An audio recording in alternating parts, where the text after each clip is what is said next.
Hai, Assalamualaikum warahmatullahi wabarakatuh. Good morning, student. Good morning, everybody.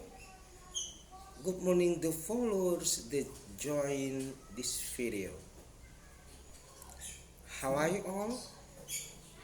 I do hope that you are still fine as I feel just now. Okay, ladies and gentlemen, pada video kali ini saya akan mempresentasikan how to arrange the verb into good sentences. Bagaimana menyusun kata kerja itu dalam sebuah kalimat yang benar. Kalau kemarin kita berbicara tentang bagaimana memposisikan kata benda dan kata sifat, ya, yang mana posisinya kemarin itu kata bendanya itu berada di belakang, ya. Contohnya, I have a book. Saya punya buku. I have a motorcycle. Saya mempunyai sebuah sepeda motor. I have a bag. Saya mempunyai kertas. I have a helmet. Saya mempunyai sebuah helm dan sebagainya. Sedangkan kata sifatnya, the book is yellow. The book is yellow. Ya. Is yellow. The book is yellow. Buku itu kuning. Jadi kalau itu di posisinya disamakan dengan kata benda itu seperti objek di objeknya, itu di objeknya.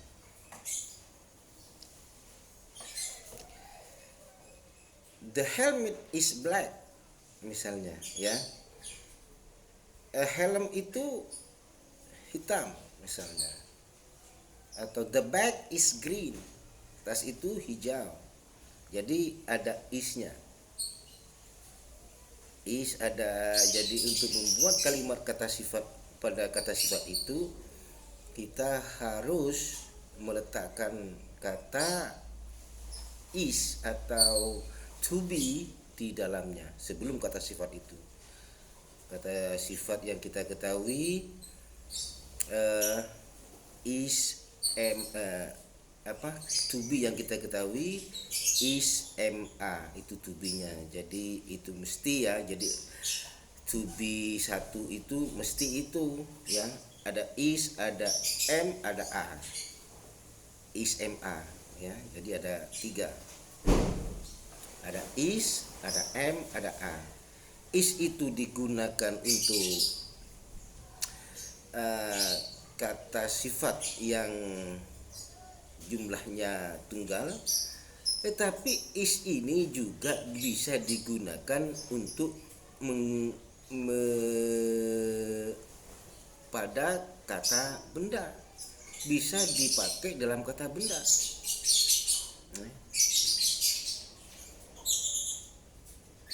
Sedangkan m-nya ini biasanya hanya digunakan untuk subjeknya yang bersubjek I am, ya. Contohnya, I am handsome. I am handsome. Saya tampan. Jadi tidak bisa mengatakan I handsome, tidak bisa, ya. Harus dikasih to be. I am handsome. Atau lagi, I am a good teacher.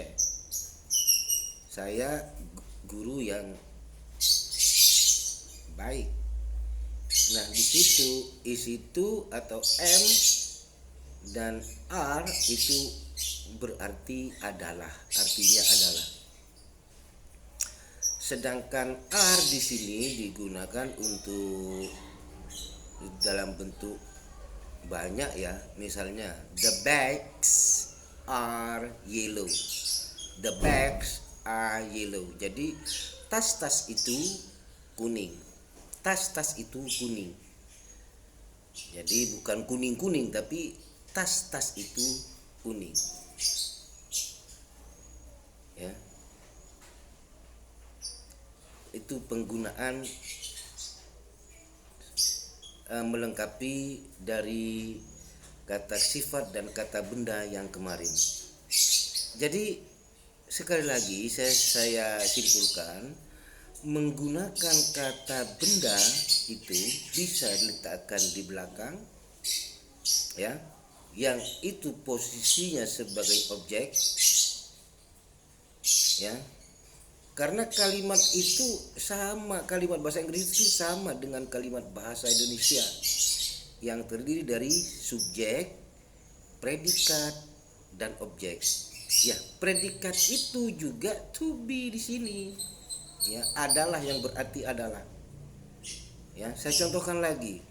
The book is yellow. Buku itu kuning. Kalau misalnya menggunakan banyak, the books are yellow. Buku-buku itu kuning. Nah, itu penggunaannya ya. Jadi kalau misalnya Anda menggunakan sebagai objek is okay, menggunakan sebagai di posisinya sebagai subjek juga tidak apa-apa. Pokoknya di situ tersusun kalimat itu harus subjek, predikat, dan objek itu harus itu, ya. Ada subjeknya, ada predikatnya, ada objeknya. Nah, sekarang akan ditaruh di mana posisi kata benda itu ya terserah kita. Kalau misalnya ditaruh di depan, ya itu berarti posisinya sebagai subjek. Kalau ditaruh di belakang, ya posisinya sebagai objek. Ya seperti yang saya contohkan kemarin, kalau objek, I have a book, saya mempunyai buku, sebuah buku. Jadi subjeknya menggunakan subjek lain, bukan subjek kata benda. Nah, kalau misalnya kata bendanya yang digunakan sebagai subjek, misalnya the table is good. The table is good. Ya, meja itu bagus dan sebagainya. Sampai di sini paham ya? Kalau misalnya warna yang menggunakan warna atau menggunakan kata sifat itu, bagaimana? Misalnya you are handsome. Handsome. Jadi handsome ini diletakkan sebagai objeknya. Kamu tampan. The book is yellow. The book is yellow. Yellownya ditaruh di objeknya sebagai di belakang. Jadi kalau menggunakan kata sifat, ya, dan kata benda itu harus diperhatikan predikatnya di sini, ya, harus digunakan predikat. Seperti yang tadi yang saya contohkan, I have a book, have-nya itu predikat, tetapi menggunakan kata kerja bantu itu, kata kerja ke predikatnya kata kerja bantu. Sekarang yang to be-nya yang the book is yellow, is-nya itu to be dan posisinya sebagai predikat juga. Ya. Sampai di sini paham ya? Saya kira mudah-mudahan bisa dipahami. Ini menggunakan kata benda dan kata sifat. Nah, sekarang bagaimana menggunakan kata kerja? Nah, kata kerja itu sebagaimana yang saya sebutkan tadi, bahwa kata kerja adalah sesuatu yang dapat menimbulkan gerak. Itu adalah kata kerja. Sesuatu yang dapat menimbulkan gerak. Bisa gerakan mata yang misalnya see, melihat, bisa gerakan mulut, speak, bisa telinga, ear, dan sebagainya. Hear, jadi hear kalau di telinga itu hear, mendengar. Ya, contohnya kalau kita susun, dan itu harus setelah subjek posisinya. Jadi karena posisinya kata kerja di sini sebagai predikat, harus berposisi setelah subjek. Contohnya, I speak, saya berbicara. I speak, nothing else, ya. Tidak ada tambahan lain. Tidak ada tambahan lain, ya. Apakah misalnya kita menggunakan I am speak? Bukan I am speak itu. Kalau kita menggunakan I am speak itu wrong. Ya. Kenapa? Karena am dan speak itu posisinya sebagai predikat, dan tidak boleh ada dua predikat di sini, ya. Dalam satu kalimat itu tidak boleh ada dua predikat yang berdampingan, ya. Jadi yang benar adalah I speak English, ya. English di sini sebagai objek. I speak, saya berbicara. I eat, makan apa? I eat rice atau I eat rice. I eat bread dan sebagainya. I eat bread, saya makan roti. I write, saya menulis. Menulis apa? Misalnya I write a subject, saya menulis pelajaran. I write a subject. Jadi posisinya setelah subjek. Nah, I di sini, ya, I di sini yang kita sebut dengan subjek yang ada di depan itu. Jadi subjek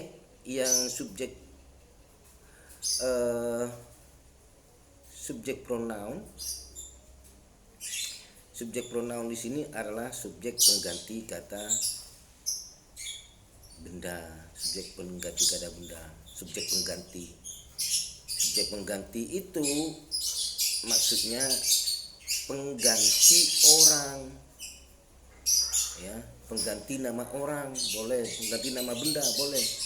Apa itu? Contohnya I misalnya nama saya sendiri Imam, ini diganti saya mengucapkan I bukan Imam, ya. Saya mengucapkan I. Misalnya kamu namanya Fadilah, Fadil misalnya, itu kamu diganti menjadi you, ya. Jadi you Fadil itu maksudnya you Fadil. Kalau I Imam misalnya, I sendiri itu Imam, I Imam maksudnya saya itu. Jadi penggantinya Imam itu I. Jadi I, you, we, they, she, he, it. Itu pengganti kata benda. Jadi itu subjek pengganti. Subjek pronoun itu namanya. Jadi subjek pengganti. Sampai di sini paham ya? Jadi meletakkan kata kerja di sini, ya, kita harus diletakkan sebagai predikat atau di sini sebagai subjek setelah subjek. Harus diletakkan setelah subjek. Contohnya, you write, bukan you are right, tapi you write. You write a letter, ya. You write a letter. Kamu menulis surat. Atau she, ini untuk pengganti perempuan. She writes a letter. Jadi menggunakan writes. Ada s-nya di sini, ya. Writes. She writes a letter. Jadi mengapa menggunakan s? Ya karena subjeknya she. Kalau subjeknya she, he, it, itu kata kerjanya dikasih s. Karena menunjukkan tunggal. Ya, jadi subjek ketiga tunggal itu, subjek ketiga tunggal she, he, it, ini subjek ketiga tunggal. Maksudnya subjek ketiga tunggal itu subjek atau orang yang kita bicarakan. Ya, jadi orang yang kita bicarakan, she, dia. She, orang misalnya saya berbicara sama Anda. Yang dibicarakan itu tentang dia. Ya, jadi orang lain. Jadi subjek ketiga tunggal, misalnya Marni yang kita dibicarakan. Marni itu berpidato bahasa Inggris. Ya. Jadi Marni speaks English, ya. Atau Marni itu berbicara bahasa Inggris. Marni ya speaks English.